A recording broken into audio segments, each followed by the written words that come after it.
Estátua da Liberdade partiu. A viagem está muito tranquila. Vamos chegar logo. E não era essa a Estátua da Liberdade. É outra. Vamos tentar de novo. Estátua da Liberdade partiu. Parece que agora estamos indo na direção certa. Chegamos. Agora sim, vamos começar. Peraí, o que você falou? Os estados que... Qual é essa exceção aí? Que tiver pandemia alta, fica com o Trump. E os estados que tiverem pandemia baixa, fica com o Biden. Já tô gravando, hein? Já tô gravando, só para vocês saberem. Mentira. Não. Verdade, olha ali, recording. Já tá gravando, verdade. Ah, não. Não, mas não Agora pode mudei, falar, hoje não. é diferente. É brincadeira, é brincadeira. É.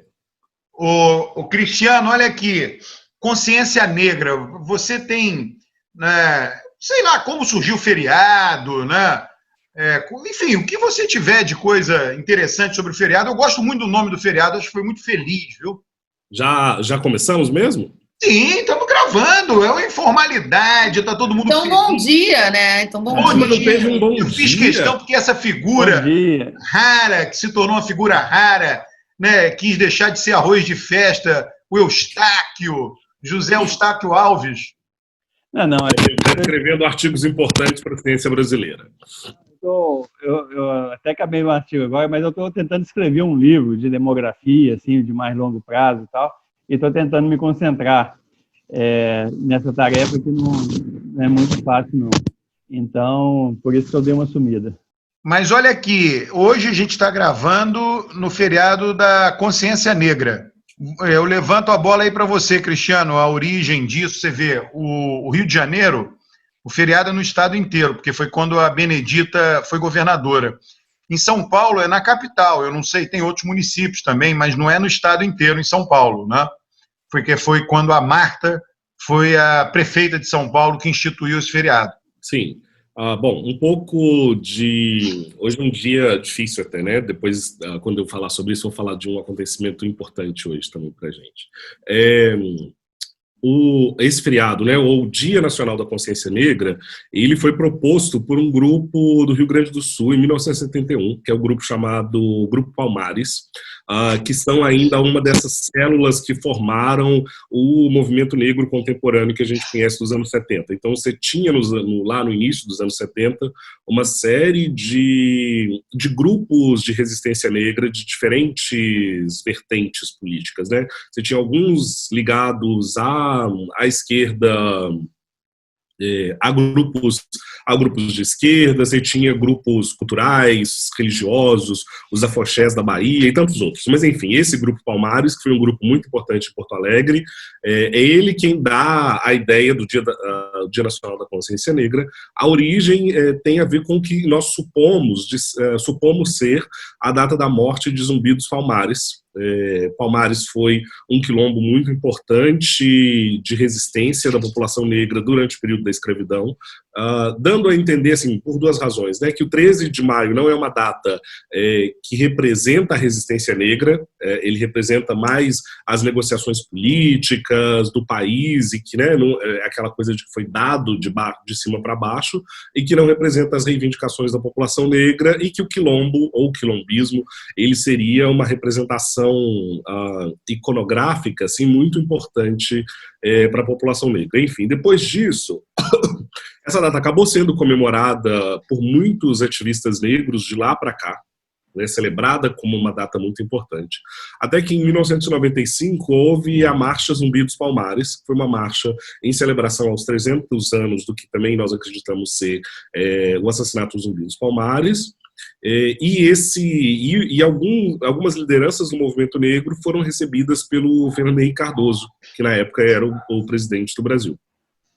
E de lá para cá, então, e aí Zumbi dos Palmares entra no panteão de heróis brasileiros, e alguns estados e alguns municípios decidem transformar 20 de novembro em feriado. Então varia de lugar para lugar, né? Alguns lugares isso é um feriado municipal, em outros é um feriado estadual, em outros ele é só uma data como outra qualquer. Mas ele representa um pouco esse debate.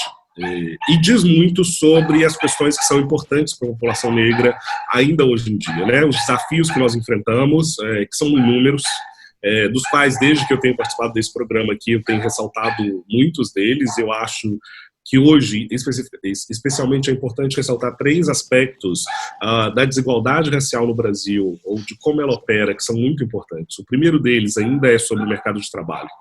Nós tivemos grandes avanços em relação à entrada de negros nas universidades, seja por via do ProUni nas universidades privadas ou por conta das políticas de ação afirmativa nas universidades públicas, mas muitos desses estudantes negros ainda estão concentrados nos cursos de menor prestígio, né, os cursos de licenciatura, os cursos de humanas, os cursos mais prestigiosos acabam sendo aqueles em que há um número alto de fraudes e a participação de negros é menor. E depois a sua entrada no mercado de trabalho acaba sendo dificultada com uma experiência parecida que acontece com as mulheres também, que é o que nós chamamos de teto de vidro, né? Existe um limite para a ascensão profissional dos negros em determinadas posições. Cris mesmo falou em alguns programas sobre como as redações, há uns anos atrás, eram redações completamente brancas. Essa semana houve um debate bastante acalorado com a Vera Magalhães no Twitter sobre a falta de diversidade em programas como o Roda Viva. E olha que o Roda Viva é um dos programas que mais apresenta diversidade no Brasil, e o número de convidados negros do Roda Viva não passa de 10%. Isso pegando 2019, né? 2020, esse percentual é um pouco maior. Então, a participação no mercado de trabalho tem sido ainda muito limitada em postos de liderança, de comando. O debate sobre o Nubank, falando de não conseguir encontrar lideranças negras para ocuparem seus postos, o Magazine Luiza promovendo uma política de ação afirmativa para o seu corpo de trainees.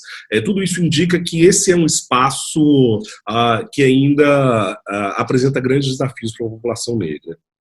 Um outro espaço, um outro debate que eu acho extremamente importante é o debate sobre a violência racial, né?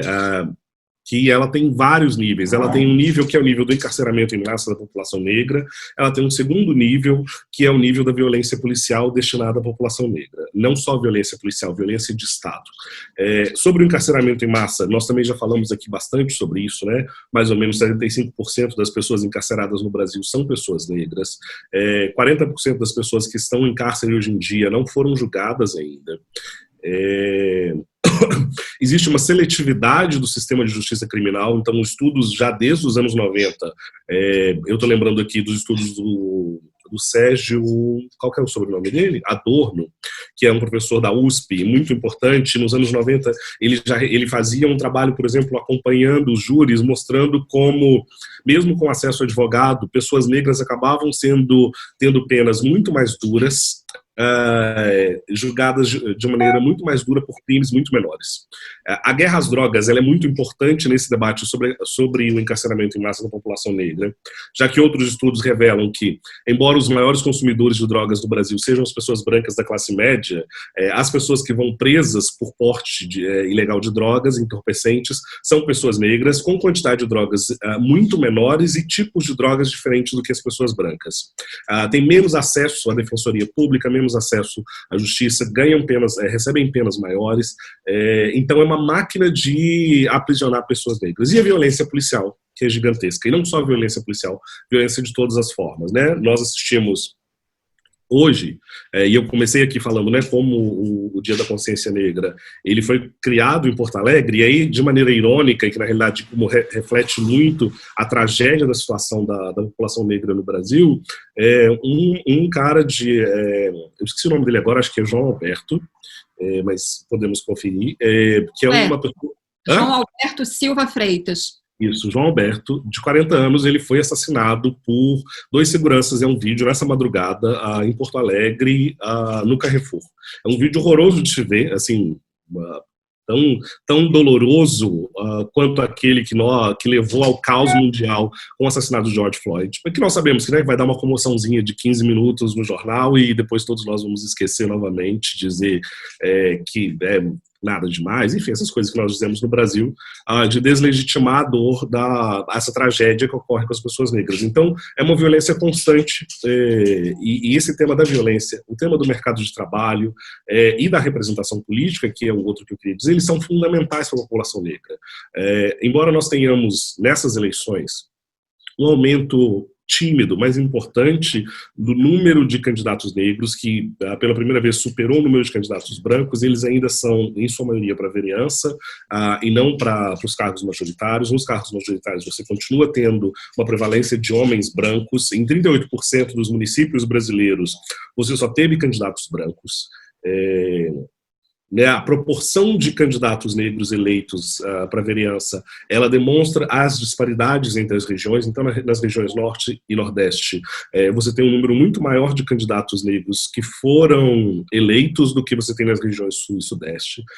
E, óbvio, os municípios não são um bom indício da participação de negros em outras esferas do legislativo no Brasil, já que quando você vai para as assembleias estaduais e você vai para a Câmara de Deputados ou para o Senado, essa participação diminui ainda mais, especialmente de mulheres negras. Então, esses três aspectos, que é a participação no mercado de trabalho, a questão da violência policial, do encarceramento em massa da população negra e a questão da representação política, eles são desafios importantíssimos de nós enfrentarmos e que, de novo, não é numa data como 20 de novembro, não é uma ação exclusiva de pessoas negras, ele precisa de uma ação coordenada da população, porque você está perdendo talentos, você está destruindo uma parcela gigantesca da população, estamos falando de 56% da população, por questões que podem ser resolvidas ou podem ser mitigadas com ações políticas coordenadas, e não necessariamente todas voltadas diretamente para a população negra. Uma ação política, por exemplo, que diminui o encarceramento em massa, é rever a guerra às drogas. Ela não é uma ação racializada, ela não é voltada para a população negra, ela vai beneficiar pessoas brancas da classe média, mas o seu efeito indireto vai ser diminuir o encarceramento em massa da população negra. Então você tem medidas de diversas formas a serem tomadas, e nem todas elas são diretamente dirigidas à população negra, mas podem ter impactos significativos na melhoria da qualidade de vida da população negra. Excelente. Olha aqui, só uma perguntinha acerca do Rio Grande do Sul, né? No Rio Grande do Sul tem essa população negra, movimento negro, e você não vê isso no Paraná e Santa Catarina. Eu queria, se vocês sabem, há muitos anos atrás, um amigo meu, historiador, disse que a população negra do Rio Grande do Sul, ela se constituiu lá porque foram expulsos da Argentina. Não sei se isso é verdade, né, que eles foram... Porque é interessante, você tem meio... é claro que a população branca predomina nos três estados, mas existe isso no Rio Grande do Sul que não existe em Santa Catarina e no Paraná. É como se tivesse um hiato e depois volta a ter esse movimento. É bem curioso, indicativo, bem interessante do ponto de vista político, sociológico, que tenha surgido, quer dizer, o feriado num lugar que tem poucos negros, quer dizer, a ideia do feriado não surgiu no Rio de Janeiro, não surgiu em Salvador, né, surgiu no Rio Grande do Sul. Eu não sei se demograficamente tem a ver com isso da Argentina, Uruguai, ter expulsado pequena quantidade da população negra que tinha lá, e eles foram parar no Rio Grande do Sul lá atrás, Brasil colônia, e ali se constituíram, diferentemente do Paraná e Santa Catarina. Alguém sabe alguma coisa disso? Eu não saberia afirmar com toda certeza, desculpa, eu não saberia afirmar com toda certeza isso. Há um livro importante que é do George Reid Andrews, que é um historiador se não me engano, ele é da Universidade de Pittsburgh. É um livro que ele publicou em 2004 que chama Afro-Latin America, em que ele trabalha a história da população negra em diferentes países das Américas, e aí é um dos primeiros trabalhos que eu conheço que vai mostrar, por exemplo, a participação negra na Argentina e no Uruguai. Por exemplo, a população negra no Uruguai não é uma população negra pequena, ela é da ordem dos 15%. Na Argentina, ela já foi maior em algumas regiões, e houve efetivamente tentativas de extermínio dessa população a tal ponto que ela hoje em dia, uma população negra nativa argentina mesmo, ela é praticamente inexistente. O que você tem hoje são negros que emigraram para a Argentina vindo de outros países, né? Vieram da Bolívia, do Equador, do próprio Uruguai, do Brasil, de países da África, e a região do Rio Grande do Sul também tem uma população negra da ordem dos 15%. Então isso dá a entender, né? Eu não estou querendo dizer que que o que você afirmou é verdade, porque eu não tenho conhecimento específico sobre isso, mas com os dados que o livro do Andrews traz, e as coisas que nós sabemos sobre a participação da população negra no sul do Brasil, dá a entender que aquela região, Uruguai, Argentina e o que hoje é Porto Alegre, é uma região que teve uma participação na casa dos 15% a 20% de população negra desde sempre, que não é baixo, é bastante amplo. Porto Alegre é uma das cidades que tem um dos mais importantes e mais antigos quilombos urbanos do Brasil. É uma região de disputa por grandes empreiteiras que fica numa região rica da cidade. Você tem a participação das religiões de matriz africana, né, que eu não sei como se chama no Rio Grande do Sul, talvez a Isabel saiba, mas que não é o candomblé ou umbanda, mas que é um tipo de formação de religião de matriz africana que também é bastante importante no Rio Grande do Sul, da onde saíram militantes muito importantes do Brasil. Luísa Barros, que foi nossa ministra da CEPIR, ela é originalmente do Rio Grande do Sul. Então você tem, eu não saberia dizer se se tem a ver com essa tentativa de extermínio ou exclusão dos negros da Argentina e do Uruguai, sua ida para Porto Alegre, ou se de fato aquela região já existia uma grande participação dessa população, independentemente das articulações desses países. Mas o que eu quero dizer é que ela não é menor, se você compara, por exemplo, com o Sudeste. O Sudeste, à exceção de Minas Gerais, mas bem que Minas Gerais e Rio de Janeiro tem uma participação negra bastante ampla, mas São Paulo é na casa dos 30 e poucos % e depois vai diminuindo. Então eu penso que é por aí que é possível a gente pensar. É uma região, no caso do Rio Grande do Sul, em que a participação negra é sim muito importante e de longa data. Ô Cristiano, você mencionou a Argentina, me fez lembrar no Twitter, na Copa do Mundo, um pouco antes, um pouco depois, enfim, alguém que acompanha e segue a história do futebol fez um fio muito interessante no Twitter, mostrando que a seleção argentina já teve jogadores negros. E aí ele mostrava as fotos, né? E que aos poucos a Argentina foi embranquecendo a seleção, a própria sociedade argentina, né? Mas ele mostrou isso. É muito interessante esse fio. Eu acho que eu não salvei, enfim, mas era muito interessante isso. Isabel tinha levantado o dedo ali. E aí eu interrompi. Falou do Rio Grande do Sul, ela levanta um dedo, 2 dedos, 3 dedos. Tem que falar do Rio Grande do Sul. Não, tem que ter alguma representatividade, né? Do Rio Grande do Sul, pelo menos, assim, falar dessa gente. Não, mas eu queria complementar 2 coisas que o Cris estava falando, né?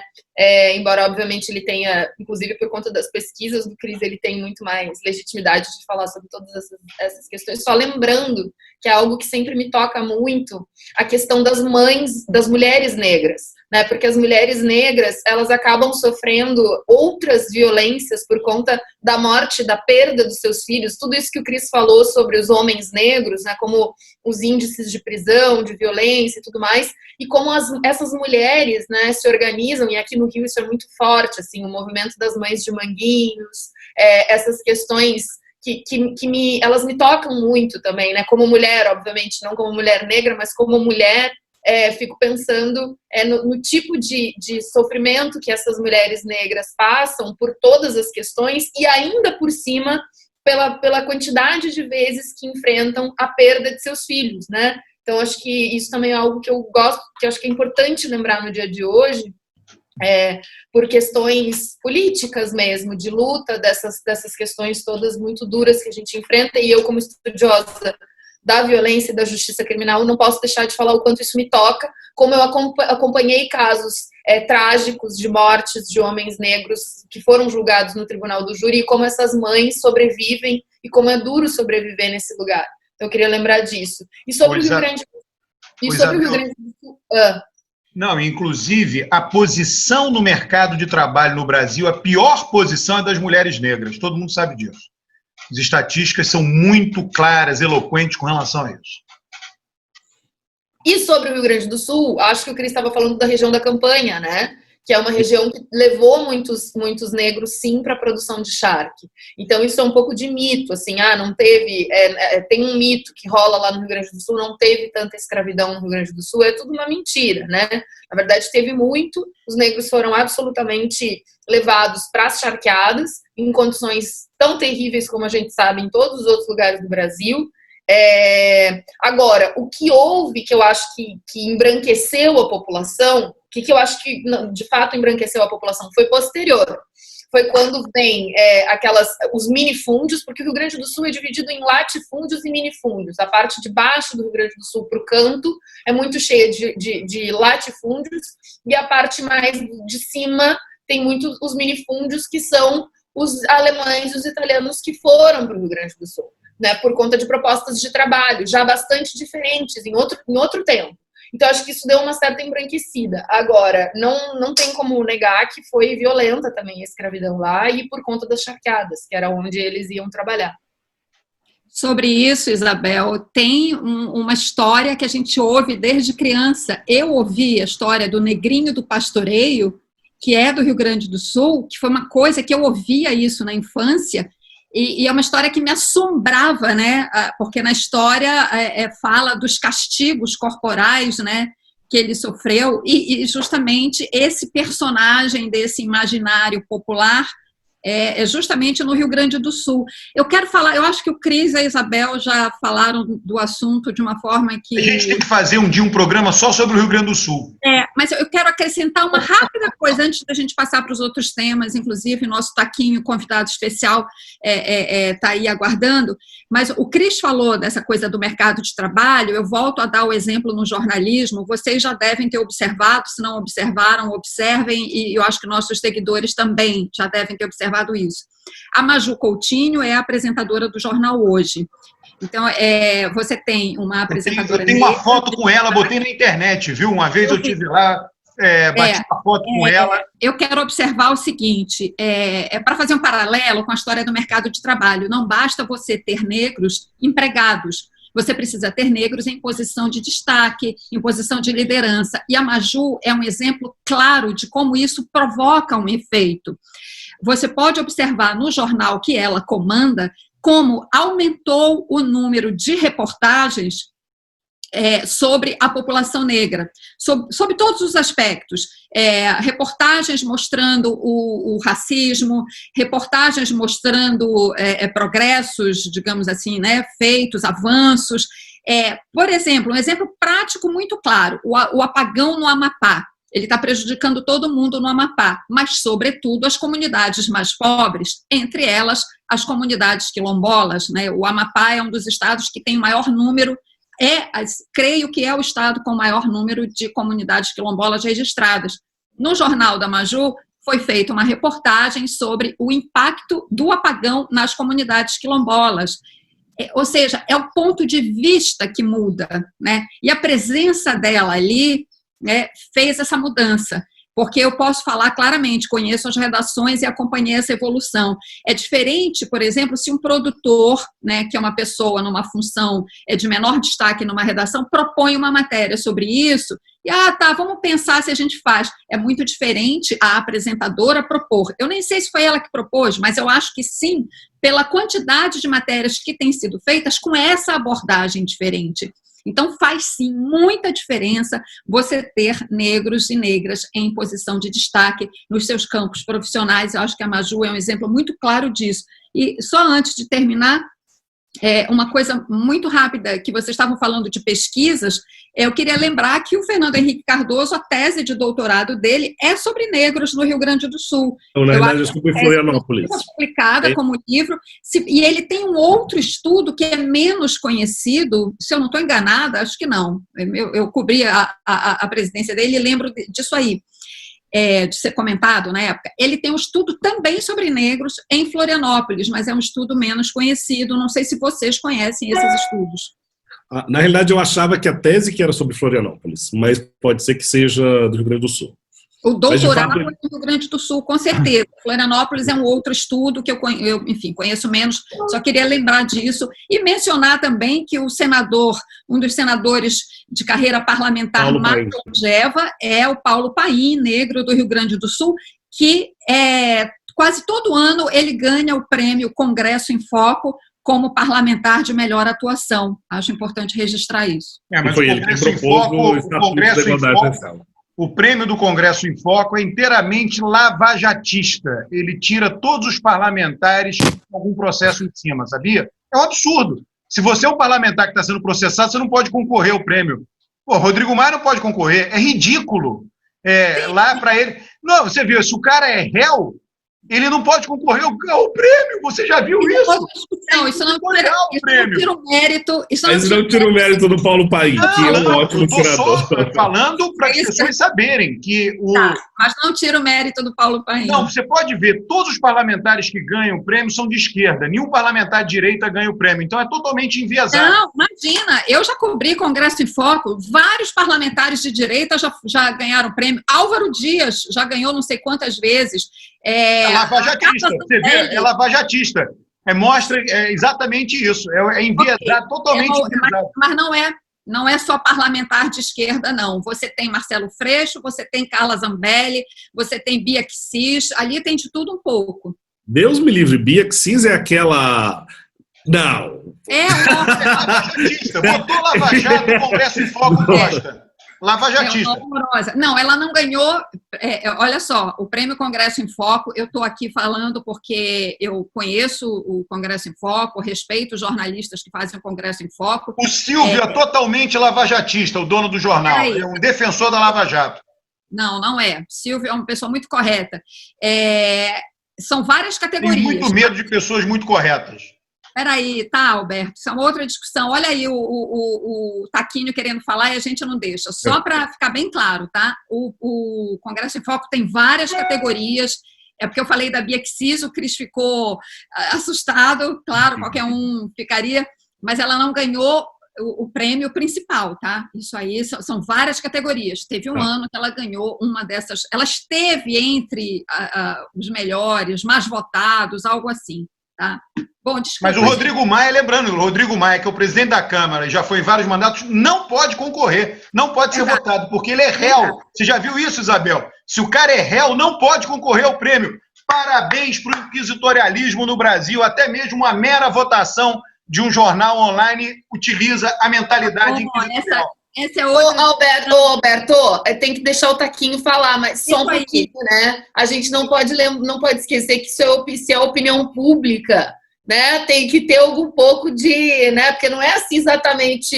O prêmio é concedido por quem, né? Tem que entender também. Exatamente. Olha, eu não vou falar mais nada agora, toda a palavra ao Taquinho. Peraí, antes dele falar, vou lembrar o seguinte: a Cris sugeriu chamar o Taquinho, hein? Entrou comigo no WhatsApp essa semana. Pô, vamos chamar o Taquinho, ele está com todos esses números, está afiado com a representação feminina na eleição municipal e faz muito tempo que a gente não fala de pandemia, de coisas bem ruins. Então vamos chamar o Taquinho que ele vai fazer esse favor aí de falar de coisas muito negativas aí. Estou provocando você já para você entrar de sola, Taquinho. Não foi por isso, viu, Taquinho? Não foi para. Eu sugeri te chamar, não foi para falar de coisa ruim, foi para falar de fatos. Bom, é esse seu fone aí da Uruguaiana que não está dando certo. Me escantearam tanto que até o microfone não funcionou aqui. Não, eu queria pegar essa questão que a Cris falou da representatividade no jornalismo, né? Só para citar um outro caso aí da Globo, que é bastante recente, da Flávia Oliveira, né? Que ela foi promovida aí para os jornais mais na parte da tarde, na noite, etc. E a Flávia Oliveira ela levanta toda essa discussão sobre a questão das mulheres, sobre a questão dos negros, sobre a questão das minorias, etc. Então ficou uma pessoa de destaque e que dá repercussão, vamos dizer assim, a toda essa temática, né? Então, assim, pegando esses dois exemplos, da Maju e da Flávia Oliveira, a gente pode perceber isso tudo que o Cris falou, a importância da representatividade, né, e da diversidade, né, da sociedade brasileira nos vários aspectos da vida nacional, né? Principalmente, que ele falou, no mercado de trabalho, na política, na cultura, etc. Por quê? Porque se você escanteia, né, uma parte da população brasileira, por exemplo, que metade da população brasileira que são mulheres, ou metade da população brasileira que são negros, você está esmagando o potencial produtivo e criativo da sociedade. Então, essa questão da representação, ela é fundamental. Essa semana, uma jornalista me perguntou por que é importante ter, por exemplo, negros na política, nas empresas, né? Então, eu estava mostrando o seguinte, o Fórum de Davos, por exemplo, que reúne a elite mundial da economia, eles têm toda uma política de maior representação de gênero e de minorias, etc., nas empresas capitalistas, né? Aí você fala assim, por que a empresa capitalista é importante? É porque uma empresa, tipo a Magazine Luiza, quando ela tem maior diversidade, ela representa melhor a sociedade, ela tem melhor eficiência econômica, além de todas as questões culturais, de direito, etc. Então, assim, tem um lado econômico, né, dessa melhor representação. E aí, indo para a questão da política, que nós estamos com os resultados agora essa semana, eu acho que dois dados chamam bastante atenção, né? Uma coisa é isso que o Cris falou, que os negros foram maioria dos candidatos em 2020, né? E o resultado das eleições mostrou que os negros conseguiram 45% das vagas de vereadores. Está quase a paridade, meio a meio, né? E um pouco menos do que a representação na sociedade. Mas é um número muito significativo, o número global, né, do Brasil, 45% de negros. Agora, o outro dado que chama atenção são as mulheres, que são só 16% das vereadoras eleitas. Então, o gap aí de gênero é muito maior do que o gap de populações negras, né? E isso significa que as mulheres negras, não só, como o Alberto falou, que elas são as mais discriminadas no mercado de trabalho, como elas também são as mais discriminadas na política. Então, o grande gap aí na política brasileira é o gap de mulheres negras, né? E óbvio que existe o gap também de mulheres e indígenas, né? E o gap da população indígena, mas como a população indígena é relativamente pequena, então isso não chama, às vezes, tanta atenção, mas existe esse gap também. E eu fiz uma continha que o pessoal sempre pede para falar, é o seguinte: houve uma melhora na representação feminina de 2016 para 2020, que passou de 13,5% para 16%. Né? Então, a gente faz uma continha seguinte: se esse ritmo de melhora, né, assim, a lá Alberto, né, o Alberto fala assim, não, as mulheres estão melhorando, elas passaram de 13,5% para 16%, e a democracia está funcionando, as instituições estão funcionando. Não, peraí, eu já ia falar com o Cristiano isso. A situação dos negros já foi muito pior no Brasil. Você pega hoje o Dia da Consciência Negra... Claro, não, claro, né? Você tem que reconhecer os avanços. Se você não reconhece os avanços, você fica com a sensação que todo o seu esforço não serve para nada. Não, então, exatamente isso. A lá Alberto, reconhecendo o avanço, né, de 13,5% para 16%, tá? Eu fiz a continha seguinte: quando é que a gente vai ter paridade na política? Daqui a 60 anos. Né? Então, vai ser 2080. 2080 vai ter metade de mulheres e metade de homens. Né?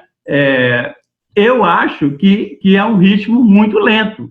Né? A gente precisava de acelerar esse ritmo. Agora, pior do que isso, entre as prefeituras, né, o ritmo foi de 0,2%. Então, se a gente pegar o avanço das mulheres nas prefeituras de 16 para 2020 e projetar, vai demorar 300 anos para as mulheres terem paridade nas prefeituras. Então, essa é a realidade aí das eleições municipais desse último fim de semana. E por que isso? Por que esse avanço tão lento das mulheres? Porque a cota nos partidos, né, para candidaturas femininas já vem de um tempo, né? Acho que já, sei lá, 10 anos. Eu vou falar algumas verdades incômodas, hein? A cota feminina no Brasil, na política, ela começou em 1995, logo depois da Conferência de Pequim, que é a 4ª Conferência de Mulheres, que aconteceu em 1995, e a Marta Suplicy e a Júnia Marise, que é senadora de Minas Gerais, elas estavam em Pequim, e quando elas voltaram, o Congresso estava discutindo as regras da eleição de 2016, e elas conseguiram enfiar um artigo falando da questão de cota, de acordo com o que foi definido na Conferência de Pequim, que é a questão do empoderamento das mulheres, etc. Só que, eu acho que não vai dar tempo de falar tudo aqui, de explicar como é que foi isso, foi de uma maneira muito ruim o jeito que o Congresso aprovou essa cota. Primeiro era 20% só, depois passou para 25% e depois passou para 30%. Mas a forma como foi feita a cota e a forma do sistema político brasileiro fez com que esse tipo de política ele desse um resultado muito, muito ruim no Brasil, muito lento no Brasil, muito fraco para os seus objetivos. Em outros países, o resultado foi espetacular, por exemplo, na própria Argentina. A Argentina tinha uma representação de 5%, tipo Brasil, passou para 30% imediatamente depois da cota, né? E outros países, a Bolívia tem mais de 50% de mulheres. Ruanda tem 60% de mulheres no parlamento, né? Moçambique, estou dizendo países mais pobres do que o Brasil, que tem 40%, etc. E os países nórdicos, que têm uma tradição muito grande, que também está em torno de 40% a 45%. Então, a forma que foi feita a política de cotas no Brasil e o tipo de sistema eleitoral que tem no Brasil faz com que não tenha um resultado muito bom como tem em outros países do mundo. O nosso sistema eleitoral é o voto na pessoa. As mulheres têm uma representação, isso daí tem vários artigos, né? O voto distrital dificulta a vida da mulher, porque é um voto na pessoa, ela consegue aumentar a representação, precisa criar movimentos pesados de financiamento, mas todos os países distritais têm menos mulher no parlamento e países que são proporcionais, que têm um sistema eleitoral como o nosso, voto na pessoa, tem menos mulher no parlamento. Os países que mais têm mulher no parlamento são os países cujo voto é proporcional e a lista é fechada. O que os partidos de esquerda fizeram? Para conseguir o voto feminino, eles colocaram na lista alternada um homem e uma mulher, um homem e uma mulher, um homem e uma mulher. Isso a Espanha fez, né? E aí quem fez foi o PSOE, os partidos de esquerda, os partidos de direita não. Né? Então, quando você pega a Suécia, todos esses exemplos, eu não conheço o sistema eleitoral, não sei de cor aqui o sistema eleitoral de Moçambique, etc., mas todos esses exemplos, a Argentina é o voto em lista, tá? A campanha da Argentina é muito barata, precisa mobilizar pouco dinheiro, é uma campanha, digamos assim, menos selvagem do que a do Brasil. E o sistema eleitoral é voto em lista fechada, e isso permitiu com que a representação feminina crescesse muito. Tá? Mas a gente tem que lembrar o seguinte, e aí é que eu digo de verdades incômodas, eu sei que muita gente não gosta disso. Eu pergunto o seguinte, a guerra mesmo, as vias de fato, é uma atividade masculina ou feminina? Não, é uma atividade masculina. Eu nunca vi nenhuma mulher entrar em guerra, declarar guerra, ser general, né, um líder de nação entrar em guerra, uma mulher. A guerra é uma atividade masculina, exclusivamente masculina. E a política tem afinidade com a guerra. A guerra é a continuação da... Eu estou falando, são verdades incômodas, por isso que o Cristiano já fez assim. Como tem uma certa ideologia que cega para essa verdade. É um fato. A guerra é uma atividade masculina. Nunca vi guerras sendo declaradas e levadas a cabo por mulheres. Não existe. Se alguém conhece alguma... A não ser as Amazonas, né? Sim, são exceções que confirmam a regra. E aí você tem o seguinte, a atividade política é muito dura, a atividade política é muito demandante.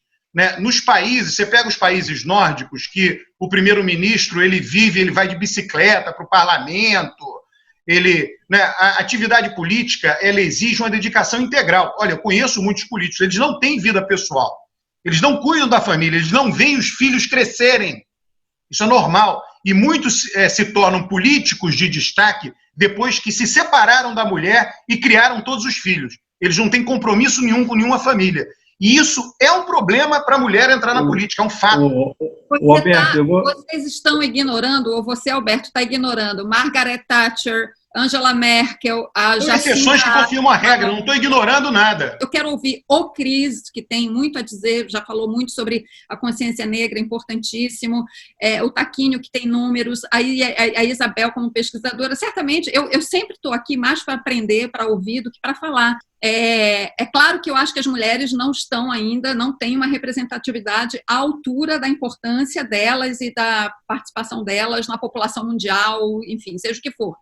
Mas tem exemplos importantes que a gente não pode ignorar. A Jacinda Ardern, na Nova Zelândia, se destacou, inclusive, no combate à pandemia, tema que o Taquinho ainda vai falar para a gente antes do programa encerrar.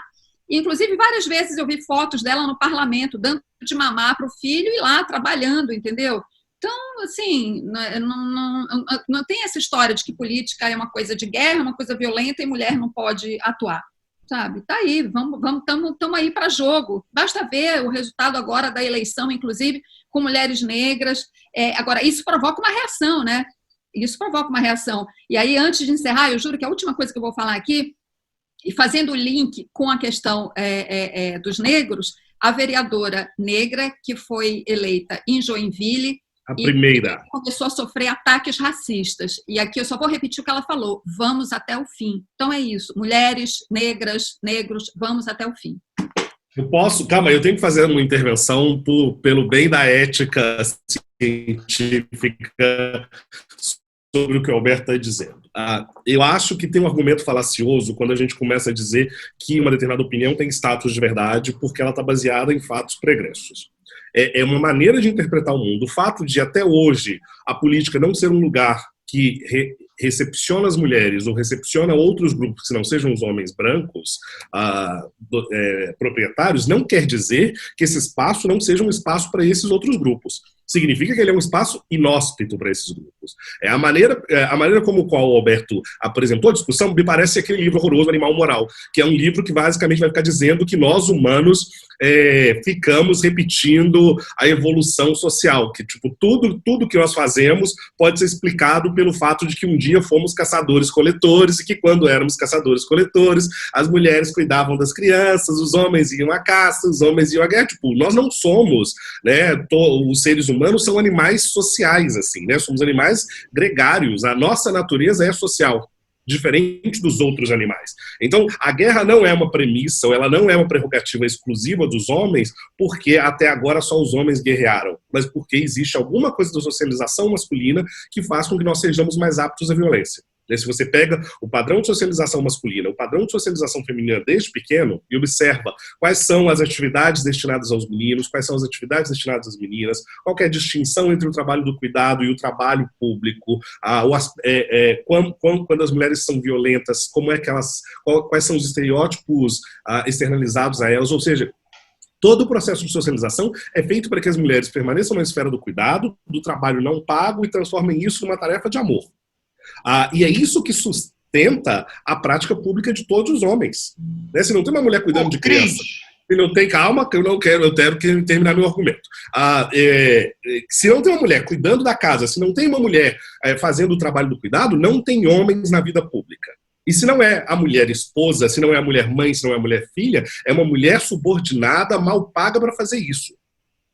Então, se as mulheres não estão no espaço da política, é porque toda a estrutura social é feita para que elas não participem desse espaço em pé de igualdade com os homens. Porque todas as vezes que os homens são solicitados a dividir o espaço do cuidado com as mulheres, eles exploram outras mulheres para fazer isso e dizem que as mulheres não têm condições de ocupar esse espaço. Então, o status de verdade que você dá a isso, tipo, revela só um traço da história, não é a história de verdade. É uma forma de ver. Então, a violência política de gênero, o fato de que você tem na Colômbia, agora eu estou fazendo um estudo sobre violência política de gênero na Colômbia, quando aumentou a representação de mulheres na Colômbia a partir dos acordos de paz, aumentou o número de assassinatos de candidatas mulheres. Aumentou a violência contra as mulheres. Nós estamos observando isso na Bolívia, agora nós estamos observando no Equador. Então, de toda forma, a política é feita para extinguir esses corpos de pessoas que não são aquelas que a gente tipicamente está considerando política. A gente não pode naturalizar isso como sendo da esfera do masculino e do feminino. né? A política não é isso, a política é levar a guerra para o discurso, para a prática da alteração da sociedade. Ela não é a guerra, meramente dizendo. Tem um livro muito legal sobre sociedades primitivas e guerra, né? Que é um livro do Pierre Clastres, que ele vai falar sobre por que as sociedades, como que elas fazem, né? As sociedades primitivas, aqui com todas as aspas, entram em guerra. E a não Sociedade entram contra em o guerra. Estado é muito bom dele. Exatamente, é esse livro. Então, ele vai falar sobre como essa negociação e essas trocas entre sociedades vizinhas evitam a guerra, né? É um baita livro que vai ensinar sobre como isso tem a ver com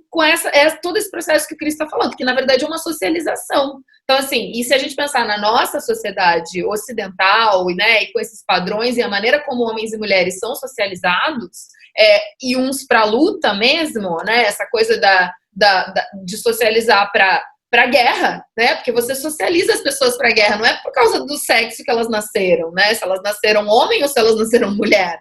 Tem a ver com a maneira como as pessoas são socializadas para o espaço público, para o espaço privado, para a guerra por cuidado. São formas de socialização que vão afetar a maneira como as pessoas vivem, né? O ser humano não é um troço que é uma coisa que colocam dentro da nossa cabeça, né? A gente é socializado no nosso espaço, enfim. Queria dizer isso, que eu também acho não, que o deixa eu Roberto falar. Olha, tá viajando. Eu vou discordar do argumento de vocês, não vou discordar de vocês, tá? O que existe? Tanto a esquerda quanto a direita, elas negam fatias da ciência. Elas não olham a ciência como um todo. Então, a direita lá está negando o aquecimento global. Enfim, de novo, sem nominar nada, a esquerda nega determinados... existe um negacionismo em determinados aspectos da ciência. É como se não existisse, por exemplo, na fala de vocês, é como se não existisse diferença hormonal entre homens e mulheres. A testosterona não conta nada. É como se não existisse diferença, por exemplo, das estratégias de sobrevivência de homem e de mulher com relação à cria, que é uma coisa... Eu lembro disso no século XIX. Não, veja só, não adianta você taxar. Eu tô dizendo o seguinte, são fatos, tá? São fatos que tornam a pessoa diferente. Não tem mulher careca, mas homem tem, por causa da testosterona. E isso influencia em vários comportamentos. E não sou eu que estou dizendo, são biólogos, né? Eu não nego essa parte da ciência. Por exemplo, a cria, né? Sei lá, todo mundo já estudou mamíferos, etc.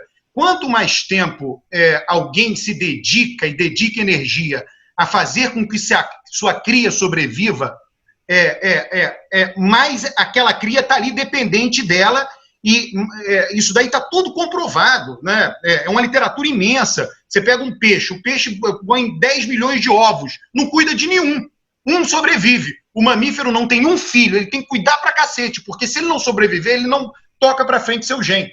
Como é que o homem espalha os seus genes? Ele espalha os seus genes para qualquer mulher, todo mundo sabe disso. Isso está sedimentado. A mulher espalha os seus genes como? Ela se dedicou 9 meses a uma pessoa e mais não sei quanto tempo de amamentação. Então ela tem... Cara, isso é uma literatura gigante sobre o assunto. Gigante, imensa, que eu não nego a relevância. Quando vocês falam de socialização, a socialização e a biologia interagem constantemente, né? A socialização que está aí, ela não está aí por acaso. Ela está aí porque ela também tem bases biológicas. E essa parte da ciência eu não nego em absoluto. Existem milhares de cientistas no mundo inteiro mostrando que funciona assim, né? A evolução social, biológica, né? Então é esse aspecto que eu acho relevante. Por isso, são verdades incômodas, né? E que o pensamento de esquerda se sente incomodado por isso. É natural, eu entendo perfeitamente. O meu objetivo é estabelecer o diálogo entre esses lados. Roberto, eu acho o seguinte, que eu vou tentar dar uma explicação aqui rapidamente, mais estrutural, porque você está falando uma coisa mais biológica, tal, você sempre vem com esses argumentos. Não, peraí, eu não sempre venho com esses argumentos. Veja só, isso é um corpo de conhecimento muito bem sedimentado, estabelecido. Não são esses argumentos. Eu só queria chamar a atenção disso. Argumentos bem fundamentados na biologia e etc. e tal. Não estou questionando isso. Eu queria fazer assim, de improviso, né, fazer uma explicação mais estrutural, né, e mais de construção social dessas desigualdades, né? Então, o que, pegando pelo seu argumento, é o seguinte: as guerras, por que tem guerra? Tem guerra porque tem alguma desigualdade, tem alguma dominação, certo? Você vai dominar um território, você vai dominar uma mina, vai dominar uma população, etc. E tal.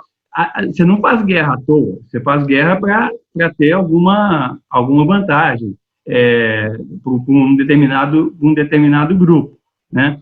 Então, assim, as guerras, elas estão baseadas em alguma desigualdade. E a primeira desigualdade que tem no mundo é a desigualdade entre homens e mulheres, tá? A primeira coisa que aconteceu no mundo são os homens dominarem as mulheres por uma série de fatores, inclusive essa questão da reprodução, porque aí ele pode espalhar o gene dele à vontade, que quase todas as guerras, o estupro é uma arma de guerra, né? Então, as mulheres, elas sempre foram dominadas. Então, o fato dos homens fazerem guerra e as mulheres fazerem menos guerras, porque elas também fazem, mas menos guerra, isso tem, eu acho que uma explicação sociológica, vamos dizer assim, em termos de como desenvolver as desigualdades no mundo, que a primeira desigualdade no mundo é a desigualdade entre homens e mulheres. Então, se você... então, eu concordo com você, né, que as guerras são predominantemente masculinas. Mas isso não é uma questão genética, não é uma questão biológica. Isso tem uma explicação sociológica, vamos dizer assim. Estou dizendo que as duas coisas interagem, é só isso. Você não pode ignorar nenhuma das duas, né? É como se o homem fosse apenas socialização. Não é. A socialização, ela tem uma base biológica também. Tem um texto, não é que se negue que o ser humano tem instintos biológicos e que ele tem um corpo que produz hormônios, que produz nada disso. A questão os estudos recentes sobre o que se pode falar sobre a evolução biológica não é o mesmo que se pode falar sobre a evolução cultural, porque não há provas, embora exista sobre evolução biológica, que é uma pesquisa séria, que é uma história que os biólogos fazem e que, de fato, tem evidências científicas, o mesmo não se pode dizer para evolução cultural. Esse é o ponto 1. Ponto 2. Tem um texto maravilhoso que se chama A Invenção da Cultura do Homem, enfim, do Clifford Geertz, está lá num livro dele maravilhoso, que ele vai explicar que o ser humano, sim, tem coisas próximas dos animais, mas que, na verdade, o ser humano só vira humano e deixa de ser macaco quando ele começa a viver em sociedade. Então, o papel da sociedade é, sim, muito importante, porque está dentro do cérebro da gente, é a nossa programação mental. E ele dialoga com quem fez pesquisas biológicas e tudo mais. É um texto maravilhoso que resolve isso. Então, não é que o ser humano não tenha elementos biológicos. Claro que tem, óbvio, vontade de fazer xixi, vontade de comer, fome, essas coisas, né? O sexo, o desejo, né?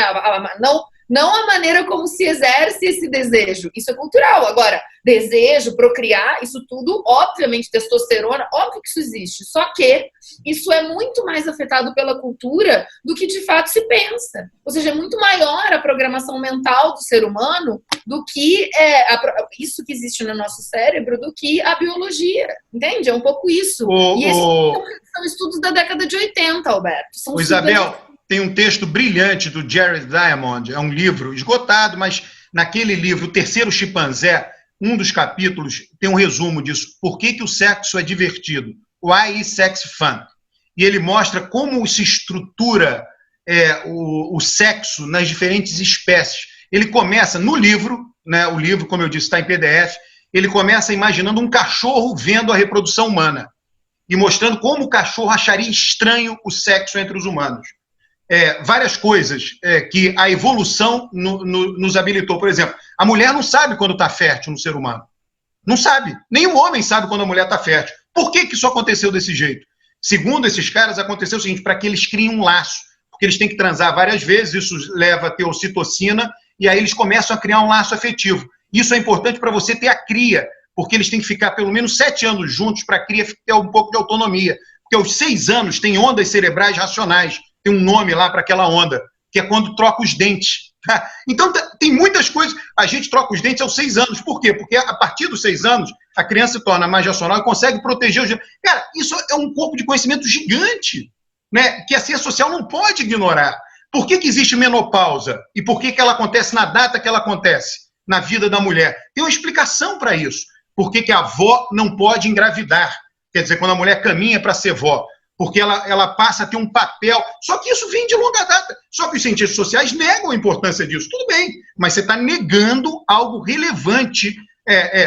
Por que o homem não faz sexo em público? Vários animais fazem sexo em público. Vários. O ser humano não faz. Do Flamengo de madrugada. Oi? A quantidade de gente que transa no aterro do Flamengo de madrugada ou lá na Redenção. Sim, transa escondidinho. Tanto você ou falou na de praia. Ela transa de madrugada, debaixo de uma árvore escondida. Foi no arpoador de madrugada. E não adianta. São 7 bilhões de habitantes. Quantos aí que são assim? Você está falando de uma exceção. Né? É diferente, de um cavalo. O cavalo não precisa transar escondidinho dos outros cavalos. Né? Então, veja só, não adianta você caricaturar isso. Isso daí são cientistas que estudam a reprodução humana. Né? Jared Diamond, um cara respeitado mundialmente, que compila várias coisas. Tá lá, tudo isso. Não é década de 80, é agora, anos 2000. Entendeu? Esses caras mostram como isso interage. A ciência social, ela nega a importância disso. Eu acho impressionante isso. Taquinho. Roberto, eu acho o seguinte, que você tem razão em algumas questões de falta de diálogo, vamos dizer assim, entre uma parte da ciência e outra parte da outra ciência, né? Mas eu acho assim, que você está querendo fortalecer, né, um determinado lado e, de uma certa forma, você está desconsiderando o outro. Né? Eu, por exemplo, eu gosto do Diamond, eu gosto do Armas, Aço e Germes, por exemplo. Eu acho que um livro fantástico. Muito sociólogo não gosta, porque o Diamond, ele coloca que a geografia tem um peso muito grande na evolução. Por exemplo, a Eurásia, o fato da Eurásia ter trigo e ter animais domesticados, isso possibilitou que as populações da Eurásia tivessem uma vantagem sobre as populações de outras regiões, por exemplo, das Américas, que não tinha gado, que não tinha cavalo, que não tinha porco, etc., e não tinha trigo, né? E assim por diante. Então, ele levanta questões que são relevantes, e eu acho que a gente tem que considerar. Eu acho que nesse ponto, as coisas que você está trazendo são importantes. Agora, eu já falei isso aqui num outro programa, que é o seguinte: em relação aos humanos e os outros animais, a grande diferença está no tabu do incesto. Tá? A sociedade só existe por causa do tabu do incesto. Porque, senão é que você pode falar aquele negócio que são tribais. Se não tivesse o tabu do incesto, cada grupo humano, ele seria autônomo e independente dos outros. O que faz você ter uma sociedade é que, quando você põe o tabu do incesto, você não pode transar com sua mãe, não pode transar com seus irmãos, em alguns lugares você não pode transar até com seus tios ou primos, você obriga que as pessoas procurem parceiros em outros grupos sociais. Então, quando você faz isso, né, você cria a sociedade e cria todas essas normas que elas vão que é uma construção social, essas normas. A biologia importa? Importa. Por exemplo, por que as mulheres não vão para a guerra preferencialmente? Principalmente no passado. Por que as mulheres não iam para as guerras? Porque assim, a guerra é mortalidade. Você está matando gente. E se você mata as mulheres, tá, você inviabiliza a reprodução da própria sociedade. Lembrando que naquela época, assim, há 200 anos, mais do que 200 anos atrás, a esperança de vida era 20 e poucos anos. Morriam muitas crianças. Então, as mulheres tinham de começar a ter filhos cedo e terminar de ter filho tarde, porque você tinha de ter uma alta taxa de natalidade para poder repor as altas taxas de mortalidade. Então, não era racional você colocar as mulheres na linha de frente. Porque se você coloca as mulheres na linha de frente de guerra e elas morrem, você não reproduz a sua população. Então, o afastamento de mulheres das guerras é uma realidade, mas é uma realidade não biológica. Ela é construída, tem um lado biológico, né, que é esse lado que mas é só isso. Vão reproduzir. Vou ter uma interação entre a construção e a biologia. É uma construção social, né? E essa violência que foi criada no mundo a partir das desigualdades e da desigualdade entre homens e mulheres, ela explica muita coisa e você tem que considerar o lado, por exemplo, do homem ser mais forte do que a mulher. Na média, o homem é mais forte que a mulher. E isso pode ter auxiliado, né, nessa dominação masculina sobre as mulheres. Mas não é o lado biológico que foi decisivo. Veja só, Taquinho, a única coisa que eu estou falando, eu até imagino o seguinte, 50-50 que seja, 50% biologia, 50%... Isabel, é normal, você é antropóloga, você não vai querer que seja 50% a biologia. Um biólogo vai dizer, não é 50% a cultura, é 70% a biologia. É normal isso. São diferentes perspectivas. Não tem nada de... Não tem, por exemplo, ele fala aí de vários condicionamentos. A turma já estudou tamanho de corpo de macho e fêmea nos mamíferos. Quanto maior a diferença entre o macho e a fêmea no tamanho do corpo, tem lá aqueles leões marinhos, mais fêmeas ele tem. Isso daí, pô, tá estudado, cara. Você entendeu? Já está estudado. Se o corpo for parecido, ele só tem uma fêmea. Se for um pouco maior, ele pode ter mais de uma. Tem correlação entre uma coisa e outra. Agora, não sou eu que estou dizendo, eu não sou especialista nisso. Alberto, mas a gente não é porco. A gente é outra coisa. Sim, mas você... Veja só, o que eu estou... lugares muito exóticos, gente. Não, mas o Cristiano, é uma verdade cômoda. O que eu digo, é normal que você... É normal que, sendo da área de ciências sociais, nós queiramos negar tudo, né? Que não é socialização. Não tem problema. Agora, isso está lá. Eu não quero negar nada. Quero registrar que eu não quero negar nada. Eu acho que... Ninguém aqui está negando. Não, eu estou falando de um modo geral, a ciência social de um modo geral. Tu tem que ir para aula. Pessoal, vamos. O Taquinho ia falar da pandemia, deixa para a próxima, hein? Taquinho, você vai voltar semana que vem para nos falar da pandemia. Tá bom. Tchau, tchau. Tchau. Tchau. Tchau, gente.